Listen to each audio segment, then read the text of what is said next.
നാം ഏവരും കാത്തിരുന്ന മറുമൊഴിക്കായി സ്നേഹാദരവോടെ ക്ഷണിക്കുന്നു. എല്ലാവർക്കും നമസ്കാരം. എത്രത്തോളം പറഞ്ഞ് അവസാനിപ്പിക്കാൻ പറ്റുമെന്ന് എനിക്കറിയില്ല. ഇപ്പോൾ ഈ വേദിയിലിരിക്കുന്നവർ എൻ്റെ ഹൃദയത്തോടെ ഏറ്റവും ചേർന്ന് നിൽക്കുന്നവരായിരിക്കുന്നതാണ് ഞാൻ വിചാരിക്കുന്നത്.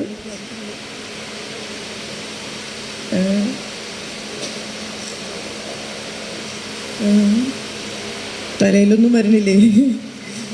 എല്ലാവരും പറയും സ്വപ്ന സാക്ഷാത്കാരാണ് നമ്മുടെ പുസ്തകപ്രകാശനം എന്നൊക്കെയാണ് എല്ലാവരും പറയുക.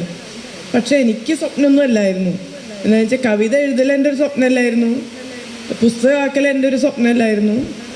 എൻ്റെ മനസ്സിൽ പോലും ഒരു കോൺഫിഡൻസ് ഇല്ലാത്ത കാര്യം ഞാൻ ഇനി പറഞ്ഞ കാര്യം ഞാൻ വീണ്ടും പറയണതിൽ അർത്ഥമില്ലല്ലോ. അപ്പോൾ കാവിശികയിൽ വന്നതുകൊണ്ടാണ്, രാവണി മാഷിനെ കണ്ടതുകൊണ്ടാണ് ജീവിതത്തിൽ മാറ്റം ഉണ്ടായത്. പലപ്പോഴും രാവണി മാഷ് പറയും, എൻ്റെ മോളാണ് നീ എന്ന് പറയും. അച്ഛനെ നഷ്ടപ്പെട്ട ഒരു വേളയിലാണ്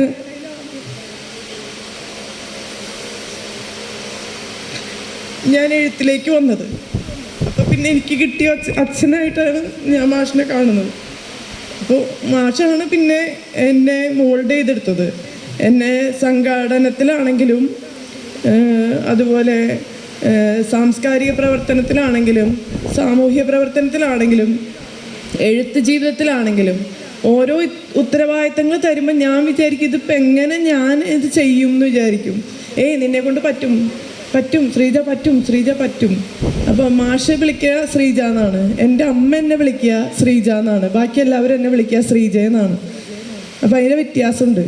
അപ്പോൾ നമ്മളത് പലപ്പോഴും ഹൃദയത്തിൽ ഇതൊക്കെ അറിയാതെ സംഭവിക്കുന്ന കാര്യമാണെങ്കിലും ഇതൊക്കെ നമ്മുടെ ജീവിതത്തിൽ ഒരുപാട് മാറ്റം വരുത്തുമെന്ന് ഞാൻ വിശ്വസിക്കുകയാണ്. അങ്ങനെയാണ് കാവിശികയിൽ വന്നതിന് ശേഷമാണ്. അപ്പോൾ ഞാൻ ചോദിച്ച പോലെ ഞാൻ മാഷോട് ചോദിച്ചു, എന്തിനാണ് കാവിശികയിൽ ഞാൻ വന്നിട്ട്, എനിക്ക് കവിത എഴുതാറിയില്ലല്ലോ, അല്ല കവിത വായിക്കാലോ, അങ്ങനെ പറഞ്ഞിട്ടാണ് വന്നത്. അപ്പം എനിക്ക് ആലപിക്കാറിയില്ല, കവിത എനിക്കിഷ്ടമല്ല, കഥ മാത്രമേ എനിക്കിഷ്ടമുള്ളൂ എന്നൊക്കെ ഇരിക്കലും മാഷ് നിർബന്ധപൂർവ്വമാണ് എന്നെ കാവിശികയിൽ കൊണ്ടുവന്നത്. അതിനുശേഷം എനിക്ക് എഴുതാൻ ആഗ്രഹം തോന്നിയപ്പോൾ ഞാൻ ജീനൻ മാഷിൻ്റെ കൂട്ടുപിടിച്ചു. ബാലസാഹിത്യ പുരസ്കാരമൊക്കെ നേടിയ ജീനൻ മാഷ് വളരെ തിരക്കുള്ള ആളാണ്. അപ്പം എനിക്കിതിൻ്റെ ഒരു ഐഡിയ കിട്ടണില്ല, എത്തും പിടിയും കിട്ടണില്ല. എന്നാൽ ഭയങ്കര ആഗ്രഹവും എല്ലാവരും എഴുതണം കാണുമ്പോൾ. അപ്പം ജീനൻ മാഷിൻ്റെ കൂട്ടുപിടിച്ചപ്പോൾ, ആരെങ്കിലുമൊക്കെ കൂട്ടുപിടിച്ചാണല്ലോ നമ്മൾ മുന്നോട്ട് പോണത്. ജീവിതത്തിൽ തന്നെ പലരും കൂട്ടുപിടിച്ചുകൊണ്ടാണ് ഇന്നിവിടെ നിൽക്കുന്നത് തന്നെയെന്ന് ഞാൻ വിശ്വസിക്കുകയാണ്. അപ്പോൾ ഞാൻ ജീനൻ മാഷിൻ്റെ കൂട്ടുപിടിച്ചപ്പോൾ ജീനൻ മാഷ് പറഞ്ഞു, നമുക്കൊരു കാര്യം ചെയ്യാം ശ്രീജയ്, ഞാൻ രാവിലെ 4 വരി ഇടാം, ശ്രീജ 1 മണിക്കൂർ കൊണ്ട് 4 വരി അത് പൂർത്തിയാക്കുക, പിന്നെ ഞാൻ അതിൻ്റെ കണ്ടിന്യൂഷനായിട്ട് 4 വരി ഇടാം, അത് കഴിയുമ്പോൾ ശ്രീജ 4 വരി പൂർത്തിയാക്കുക എന്ന് പറയും. അങ്ങനെ വൈകുന്നേരം ആകുമ്പോഴേക്കും ഒരു വലിയ കവിത അവിടെ രൂപപ്പെടും. അങ്ങനെ 1 മാസത്തോളം ജിനൻ മാഷ് ഇതിൻ്റെ ബാലപാഠം എനിക്ക് പറഞ്ഞു തന്നു. എന്നുവെച്ചാൽ വർക്കാണ്, പ്രാക്ടീസാണ്. അതൊരു വലിയ മാറ്റമാണ് പിന്നീട് എൻ്റെ ജീവിതത്തിലുണ്ടായത്. പിന്നെയാണ് ഞാൻ ജിബിലിനെ കാവിശികയെന്ന് കണ്ടെടുത്ത എൻ്റെ കൂട്ടുകാരൻ മുത്താണ് ജിബിലിനോട് ഞാൻ ചോദിക്കും, ജിബിലെ ഇതെങ്ങനെ നമുക്ക് ചെയ്യാൻ പറ്റും, എങ്ങനെ ചെയ്യാൻ പറ്റും? ജിബിലിനെ പഠിപ്പിച്ചു തരും. ജിബില് വളരെ മിടുക്കനായിട്ടുള്ള ആളാണ്. അപ്പോൾ നമ്മുടെ അന്നനാടുകാരനാണ്, കർണൻ എന്ന പേരിലാണ് ഫേസ്ബുക്കിൽ എഴുതുന്നത്. അപ്പോൾ ജിബിൽ എനിക്ക് പറഞ്ഞു തരും, ടീച്ചർ ഇങ്ങനെ വേണം, ഒടുക്കം പഞ്ചാവണം, അങ്ങനെയൊക്കെ പറഞ്ഞിട്ട് നമ്മളെ പഠിപ്പിച്ചു തരും. അപ്പോൾ ശരി, ഇങ്ങനെയൊക്കെയാണല്ലേ ടെക്നിക്ക്. അപ്പം അങ്ങനെയാണ് പിന്നീട് എഴുതാൻ തുടങ്ങിയത്. ഇപ്പം ഇവർ പറഞ്ഞത്രയൊന്നും ഗുമ്മ ഉണ്ടെന്ന് ഞാൻ വിചാരിക്കണില്ല.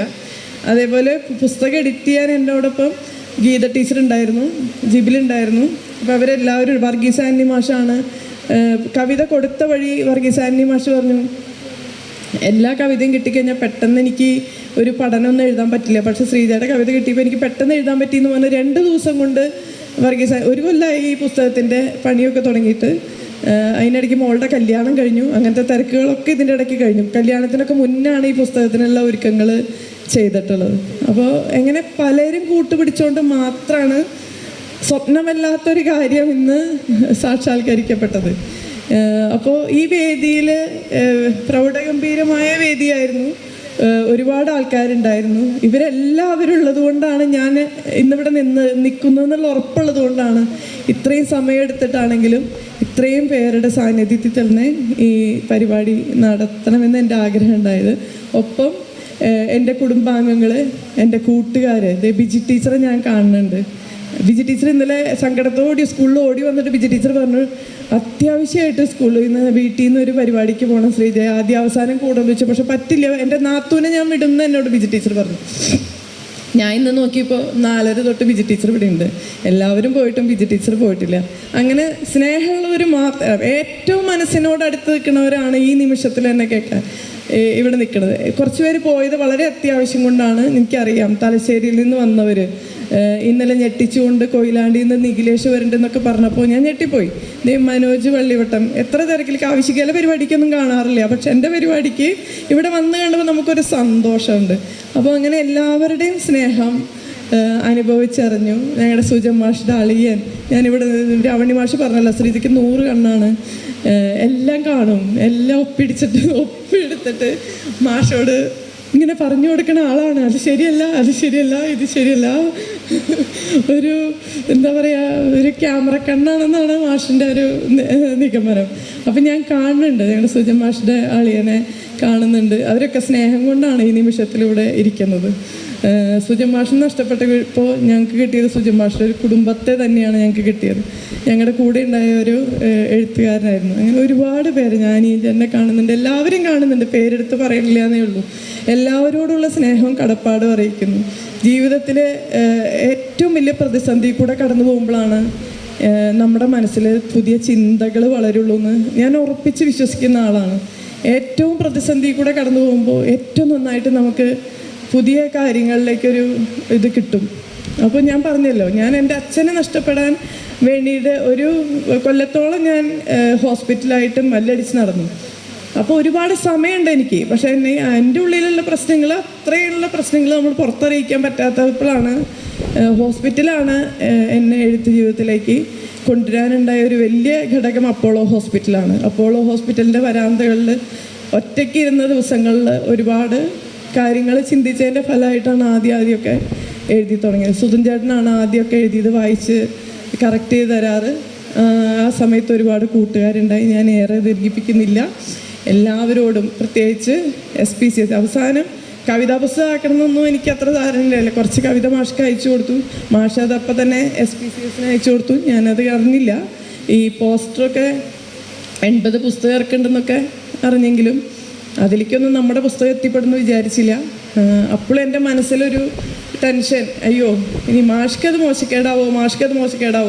മാഷ് പറഞ്ഞു, എൻ്റെ ഒരു ആനുകൂല്യത്തിലും അല്ല ശ്രീജയുടെ പുസ്തകം ഇറങ്ങണേ, അങ്ങനെ ഒരു ടെൻഷൻ ശ്രീജയ്ക്ക് വേണ്ട, അങ്ങനെ ഒരു നാണക്കേടൊന്നും വിചാരിക്കണ്ട, ആരുടെയും കൈകാല് പിടിച്ചിട്ടാണ് വിചാരിക്കേണ്ടതെന്ന് പറഞ്ഞ് വീണ്ടും എൻ്റെ ആത്മവിശ്വാസം ഡെവലപ്പ് ചെയ്യാനുള്ള കാര്യങ്ങളൊക്കെ രാവണി മാഷ് പറഞ്ഞു തന്നുകൊണ്ടേയിരുന്നു. ഇന്നിവിടെ ചേർന്ന എല്ലാവർക്കും, SPCSനും എല്ലാവർക്കും എൻ്റെ സ്നേഹം ഹൃദയത്തിൻ്റെ ഭാഷയിൽ പറയാണ്. ഇനി വിധുവിനെ വിട്ടുകളയാൻ പറ്റില്ലല്ലോ അല്ലേ. എൻ്റെ മക്കൾ എന്നോട് പറയും, അമ്മയുടെ കവിത എന്ത് കവിതയാണ്, ചൊല്ലാനൊന്നും പറ്റുന്നില്ല. ഗുരുകൻ കാട്ടാക്കടയുടെ പോലെ കവിത എഴുതാണെങ്കിൽ അതൊരു കവിതയായി എന്ന് പറയാം എന്ന് പറഞ്ഞാൽ, ചെക്ക ഒന്ന് ചെയ്ത് എന്തെങ്കിലും വീഡിയോ ചെയ്തു തരുമ്പോൾ ഇതൊന്നും കവിതയല്ല എന്ന് പറയുന്ന എൻ്റെ മക്കൾ ഉണ്ട്. എന്നാലും അവരൊരുപാട് സാഹചര്യങ്ങൾ എനിക്ക് ഒരുക്കി തരാറുണ്ട്. വിധു പറഞ്ഞ പോലെ ഞാൻ വിധുവിനെ നാട്ടുകാർ കളിയാക്കുന്ന കാര്യം ഞാൻ പറയാമെന്ന് വിചാരിച്ചിരിക്കായിരുന്നു. അപ്പോൾ വിധു വളരെ ഓപ്പണായിട്ട്, വിധു തന്നെ അത് പറഞ്ഞുകൊണ്ട് കൂടുതൽ പറയേണ്ടതില്ലല്ലോ. അപ്പോൾ ആദ്യമൊക്കെ വിധു നല്ല ദേഷ്യക്കാരനായിരുന്നു, സത്യമാണ്, ദേഷ്യക്കാരനായിരുന്നു. അപ്പോൾ എൻ്റെ മോള് ചോദിക്കും, ഈ 2 കൊല്ലം കൊണ്ട് എൻ്റെ അച്ഛൻ അമ്മ എങ്ങനെ മാറിപ്പോയി എന്ന് ചോദിക്കാറുണ്ട്. അപ്പോൾ അതിനുള്ള ഉത്തരം വിധു തന്നെ ഇന്നാണ് കേട്ടോ, ഇത് പുറത്തു വന്ന സത്യം ഇന്നാണ് വിധു പറഞ്ഞത്, അതുകൊണ്ടാണ് ഞാൻ മാറിപ്പോയത്. അപ്പോൾ എപ്പോഴും സപ്പോർട്ടായിട്ടൊരു കുടുംബം ഉള്ളത് കൊണ്ടാണ്. അങ്ങോട്ടും ഇങ്ങോട്ടും വഴക്കൊക്കെ ധാരാളം കൂടും. വഴക്കൊക്കെ കൂടിയാലും അത് സ്നേഹത്താൽ ബന്ധിച്ചിട്ടുള്ളൊരു കുടുംബം എനിക്കുണ്ട്. അത് ഭർത്താവിൻ്റെ വീട്, ഭാര്യയുടെ വീട്, സ്വന്തം വീട് എന്നൊന്നുമില്ല. അങ്ങനെയൊന്നും ഇല്ലാത്ത ഒരു കുടുംബം എനിക്കുണ്ട്. അതുപോലെ തന്നെ ഏത് പ്രതിസന്ധിയിലും കൂട്ടിപ്പിടിക്കുന്ന കൂട്ടുകാരുണ്ട്, എനിക്ക് വീട്ടുകാരുണ്ട്. അതാണ് നമ്മുടെ ബലം. ഏതൊരു പ്രശ്നം വന്നാലും ഓടിച്ചെല്ലാൻ എൻ്റെ രാമമാമ എന്നാണ് ഞാൻ വിളിക്കുക. രാമേട്ട ഇവിടെ സംസാരിച്ച് രാമമാമനെ ചെന്ന് നമുക്ക് അതിന് പ്രതിവിധി ഉണ്ട്, ഇതിന് എന്താ വഴി, ഇതാണ് ചെയ്യേണ്ടത്. അപ്പോൾ നമുക്ക് പറയാനുള്ള ഇടങ്ങൾ ധാരാളമുണ്ട്. അപ്പോൾ എല്ലാവരെയും മനസ്സോട് ചേർത്ത് നിർത്തുന്നു. നന്ദി.